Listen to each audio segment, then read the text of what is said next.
the most popular girl in school, Mona Culver, could only apply for the city's worst community college because of her poor school results. My childhood friend, James Holden, got our entire class to fill out application forms for community college too. It was his attempt to negotiate with North Rhine University's admissions department to make an exception for Mona to study there. The top 30 students in the city shared pictures of their amended application forms to community college back in my past lifetime. I tried my best to talk them out of it. The application submission deadline was the next day, and no amendments would be allowed after that. If they wasted their time threatening North Rhine by applying to community college, and the deadline passed, nothing could be done to change the results. Even if they were the city's top 30 students, their dreams of attending an Ivy League school would be quashed after 10 years of hard work, and no one knew what their future would hold. After that, James got angry and berated me. "You're just afraid Mona will be better than you once we start classes at North Rhine. Stop pretending like you're doing this for us." The rest of my classmates were also upset with me, and they turned their fury on me. "Our high school results mean nothing. With our abilities, we would still be able to attend North Rhine next year if we repeat the year. You should just mind your own business." We had been classmates for 3 years, and I could not let them compromise their futures. I informed our principal and their parents of their plans, and their application forms were amended. I managed to stop them from threatening North Rhine's admissions department. All of them were accepted by North Rhine in the end, and they became elites in their respective industries with bright futures ahead. Mona ended up getting pregnant with a thug's child while in community college, and she suffered from both physical and mental issues.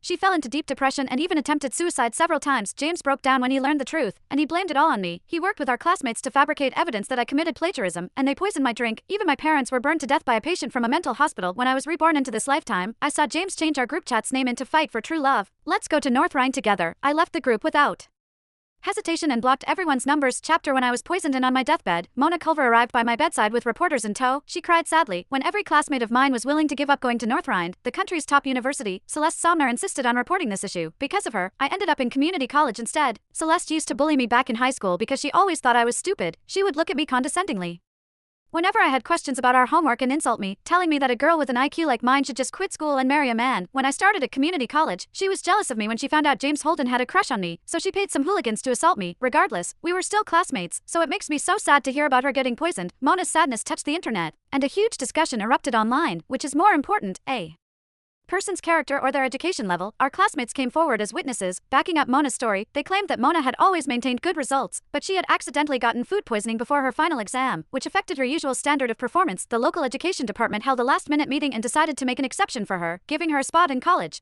James had even knelt on one knee to propose to her, and their love story garnered huge popularity among netizens. While all this was happening, an extremist with mental illness snuck into my parents' home to break their legs and burn them to death. While they were begging through their locked door to be saved from the fire, James was standing outside with his arm around Mona. "If it wasn't for your daughter snitching on us, Mona and I could have gotten together earlier. She wouldn't have suffered so much at the hands of that B***TCH, Celeste. Either Mona and I should have reunited in North Rhine, but we were forced to be apart for such a long time because of your daughter's doing. Your family deserves to die like this."